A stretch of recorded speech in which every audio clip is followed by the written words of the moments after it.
Assalamualaikum warahmatullahi wabarakatuh. 5 Karomah Rabi'ah Al-Adawiyah. Siapa yang tidak kenal dengan sosok Rabi'ah Al-Adawiyah, kesufiannya tidak perlu diragukan lagi. Dia adalah sedikit dari ulama sufi perempuan yang sangat disegani dalam sejarah peradaban Islam. Pemikiran dan laku spiritualnya terus dikaji hingga hari ini. Berbagai macam kisah hidupnya pun sudah banyak dikupas dan ditulis dalam banyak buku. Bagi kalangan santri, kisah yang paling populer dari Rabi'ah adalah ketika dia membawa obor dan ember berisi air malam-malam. Dikisahkan bahwa suatu malam Rabi'ah Al-Adawiyah tengah berjalan di kota Baghdad sambil menenteng air dan memegangi obor di tangan kirinya. Seseorang pun bertanya kepada beliau hendak dikemanakan air dan obor tersebut. Rabi'ah Al-Adawiyah pun menjawab, "Aku hendak membakar surga dengan obor dan memadamkan neraka dengan air ini.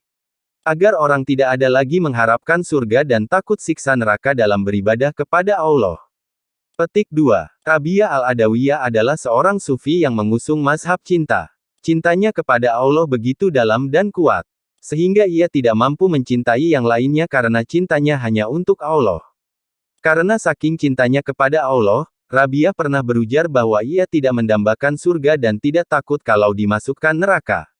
Itulah Rabi'ah, karena cintanya itu, ia diangkat menjadi wali, dan Allah Subhanahu wa Ta'ala berikan kepadanya karomah, sebagai tanda bahwa dia adalah wali Allah.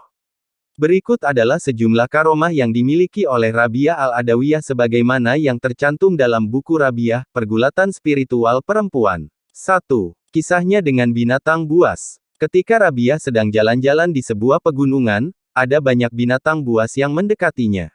Anehnya, binatang-binatang tersebut tidak menyerang Rabi'ah dan sangat jinak kepadanya. Mereka bermain bersama. Tiba-tiba, Hasan Al-Basri muncul dan mendekati Rabi'ah. Seketika binatang-binatang buas tersebut menampakkan wajah buasnya dan pergi meninggalkan Hasan Al-Basri. 2. Unta mati hidup lagi. Suatu hari Rabi'ah melakukan perjalanan haji ke Baitullah Makkah dengan menaiki unta. Di tengah jalan, unta yang dinaiki tersebut mati. Langsung saja, Rabi'ah berdoa kepada Allah. Tidak lama setelah itu, untanya hidup kembali. Rabi'ah pun melanjutkan perjalanan hingga sampai ke Baitullah dan pulang dengan menaiki unta yang sama, unta yang pernah mati itu. 3. Jarinya memancar cahaya. Suatu malam ada 2 orang teman Rabi'ah yang datang ke rumahnya. Mereka hendak melakukan diskusi bersama dengan Rabi'ah. Naasnya, rumah Rabi'ah tidak memiliki lampu penerang. Lalu Rabi'ah meniup ujung jari-jarinya hingga kemudian mengeluarkan cahaya yang terang dan menerangi seluruh rumahnya sepanjang malam. Dengan demikian, mereka bisa berdiskusi hingga pagi hari. 4. Pencuri yang kebingungan. Pada suatu malam rumah Rabi'ah didatangi oleh tamu yang tidak diundang. Tamu tersebut hendak mencuri pakaian Rabi'ah. Ketika sudah mengangkut semua baju Rabi'ah dan hendak kabur, pencuri tersebut bingung karena tidak menemukan pintu keluar. Namun, ketika sang pencuri meletakkan barang curiannya tersebut, ia menemukan ada pintu keluar. Sang pencuri mengulang perbuatannya itu, mengambil dan meletakkan barang Rabi'ah sebanyak 7 kali. Hingga akhirnya sang pencuri mendengar ada hatif, suara tanpa rupa, yang mengatakan, "Wahai manusia, jangan engkau persulit dirimu sendiri. Perempuan ini telah mempercayakan dirinya kepada kami selama bertahun-tahun. Setan pun tidak berani mendekatinya." Mendengar suara itu, pencuri tersebut lari terbirit-birit tanpa membawa secuil barang pun dari rumah Rabi'ah. Konon kabarnya pencuri itu kemudian kembali lagi ke rumah Rabi'ah untuk meminta maaf, hingga akhirnya ia berguru dan menjadi muridnya. Kelima, salat di udara. Suatu hari Hasan Al-Basri mengajak Rabi'ah Al-Adawiyah untuk salat di atas air. Rabi'ah merespons ajakan Hasan itu dengan melemparkan sajadahnya dan terbang di atasnya.